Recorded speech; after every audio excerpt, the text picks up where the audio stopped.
भगवती रुद्रतारा की साधना।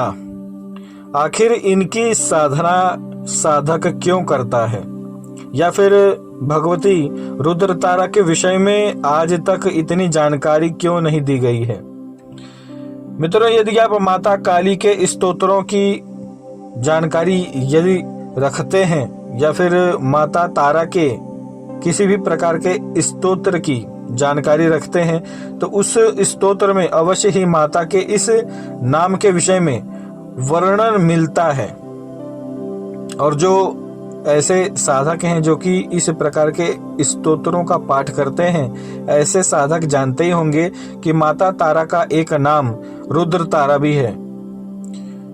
देवी के इस स्वरूप की आराधना हर कोई तांत्रिक नहीं कर सकता, क्योंकि देवी के इस स्वरूप की साधना और आराधना जो व्यक्ति आरंभ कर देता है उसे अपने संपूर्ण जीवन इसी देवी को पकड़ के चलना पड़ता है, क्योंकि यह देवी इतनी उग्रतम देवी है कि इनकी साधना जब भी कोई एक साधक आरंभ कर देता है तो इस देवी के प्रति ऐसे भाव मन के अंदर उत्पन्न हो जाते हैं कि साधक किसी अन्य देवता को पकड़ ही नहीं पाता।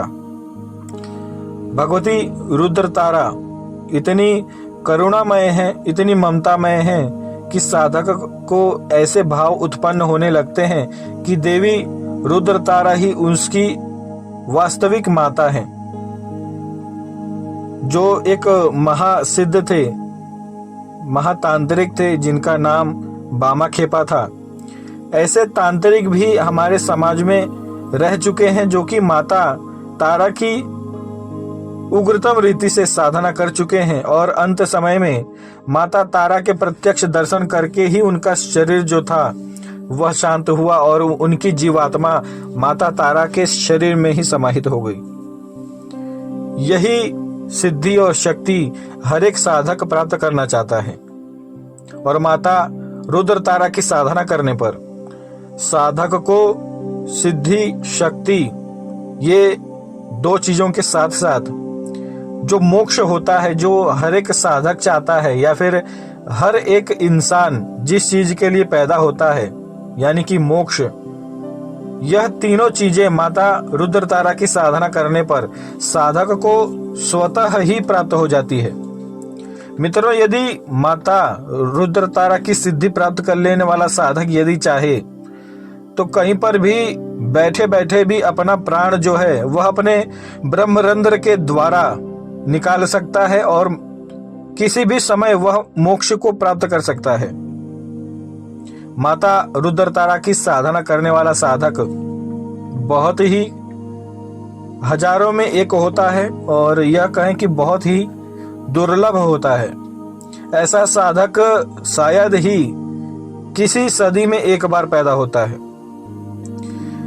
आज से पूर्व भगवती रुद्र तारा की साधना करने वाला या फिर यह कहें कि इस देवी को सिद्ध कर चुका केवल एक ही साधक हुआ है, जिनका नाम नहीं बता सकते। और यदि आप यह सोचें कि बामाखेपा थे, तो मित्रों बामाखेपा जो थे वह माता तारा के साधक थे और देवी तारा और देवी रुद्र तारा, यह देवी दोनों एक ही हैं। लेकिन मित्रों, तंत्र के क्षेत्र में देवता का स्वरूप जब बदल दिया जाता है या फिर देवता का उग्रतम स्वरूप जब आता है तो उन स्वरूपों में बहुत ही असमानता होती है और दोनों ही स्वरूप जो होते हैं वह बहुत ही अलग होते हैं। जैसे माता दक्षिण काली आप सभी को करुणामय जान पड़ती होंगी, या फिर सभी लोगों को यह लगता है कि माता दक्षिण काली बहुत ही करुणामय है, बहुत ही ममतामय है, और यह बात कहीं भी असत्य नहीं है।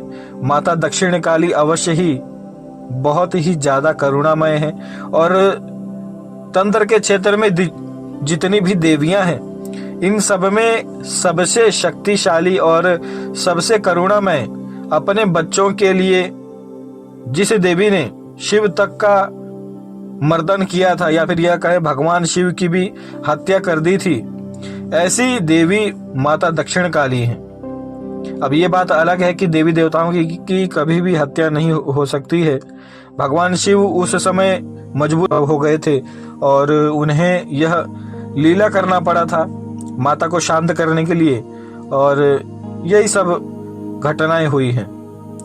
लेकिन मित्रों, आपको यह बात मैं बताना चाहूंगा कि जितनी भी देवियां हैं, इन सभी देवियों में सबसे उग्रतम देवी माता दक्षिण काली ही हैं। यदि आप माता दक्षिण काली का ध्यान पाठ करें और आप यदि उस ध्यान का हिंदी अनुवाद यदि पाठ करें तो आपको मालूम पड़ेगा कि देवी दक्षिण काली कितनी उग्रतम देवी हैं।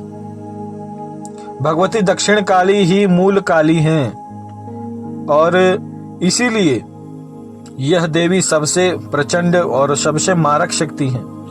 लेकिन भगवान शिव की आज्ञा होने के कारण देवी दक्षिण काली सदैव अपने सौम्य रूप में रहती हैं। माता दक्षिण काली कभी भी अपने उग्रतम स्वरूप में जल्दी नहीं आती। लेकिन मित्रों, आज बात करेंगे माता रुद्रतारा के विषय में और इसी विषय में आज हम बात करेंगे। मित्रों, यदि आप माता रुद्रतारा की साधना करते हैं तो अवश्य ही आपको अपने जीवन में सिद्धि शक्ति प्राप्त होगी। साथ ही साथ यदि किसी व्यक्ति के जीवन में बहुत ही अधिक दरिद्रता है तो उससे भी आपको छुटकारा प्राप्त होगा। और देवी रुद्रतारा की साधना करने पर साधक को, यदि कोई साधक एक पारिवारिक व्यक्ति है तो उसका पारिवारिक जीवन जो होता है वह सुखी हो जाता है। देवी रुद्रतारा के मंत्र का जप नित्य करने वाला साधक, देवी के तांत्रिक ग्रंथ में यह लिखा है कि जो भी साधक नित्य भगवती रुद्रतारा के मंत्र का जप करता है, ऐसे साधक के ऊपर किसी भी प्रकार की कठिनाइयां नहीं आती हैं। जितने भी नवग्रह होते हैं वह सभी उस साधक के नियंत्रण में हो जाते हैं, जो भी साधक भगवती रुद्रतारा की साधना करता है। और यह भी लिखा गया है मित्रों कि जो भी साधक अपने संपूर्ण जीवन भगवती रुद्रतारा की आराधना करता है, ऐसा साधक मृत्यु काल में किसी भी प्रकार की पीड़ाओं को नहीं भोगता। और ऐसे साधक को कभी भी यमराज और यमराज के दूत कभी भी छू नहीं सकते, जो अपने जीवन काल में भगवती रुद्रतारा की सेवा कर चुका हो या फिर उनके मंत्र का जप कर चुका हो। भगवती रुद्रतारा के साधक अपने जीवन के खत्म हो जाने के बाद, यानी कि मृत्यु के बाद, देवी के शरीर में ही समाहित हो जाते हैं। और जो उनका आत्मा होता है, यानी कि जो आत्म ऊर्जा होती है, वह देवी के ही शरीर में समाहित हो जाती है। और यह जो शक्ति है, या फिर यह कहें कि यह जो क्रिया है, इसे ही असली मोक्ष कहा जाता है।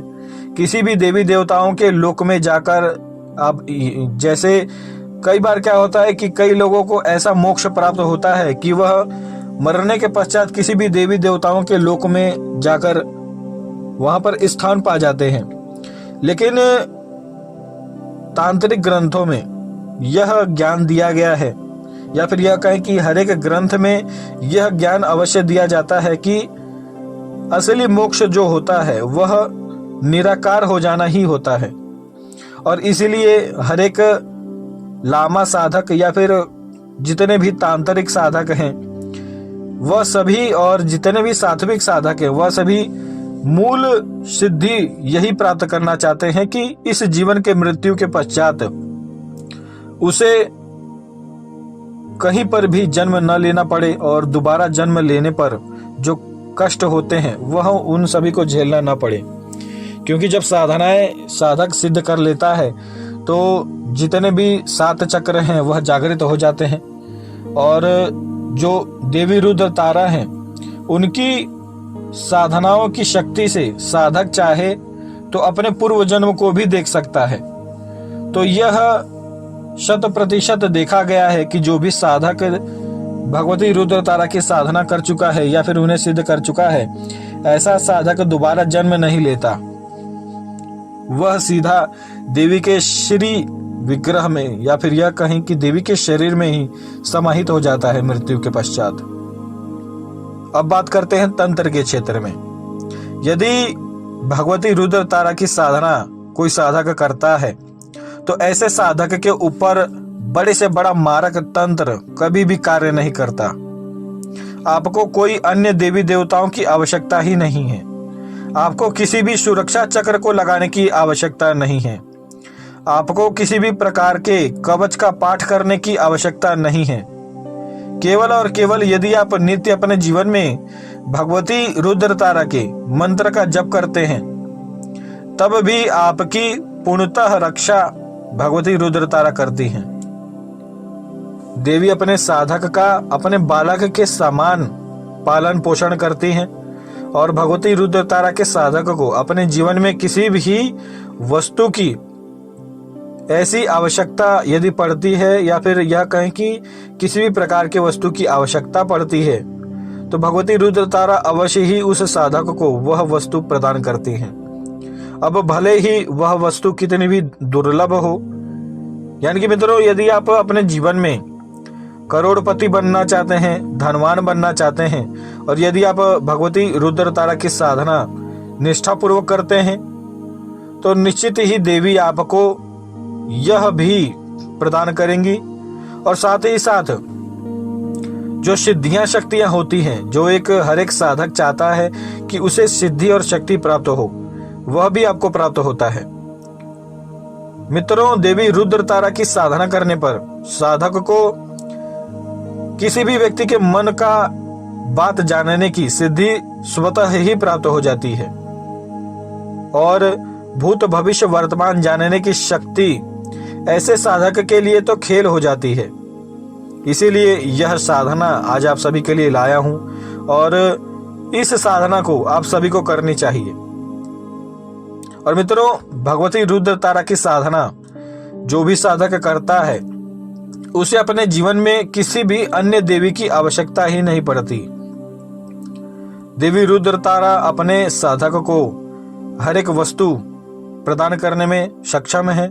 यदि आप चाहें कि आप इसी जीवन में साधनाओं के द्वारा देवलोक के दर्शन कर सकें तो आप यह भी कार्य कर सकते हैं।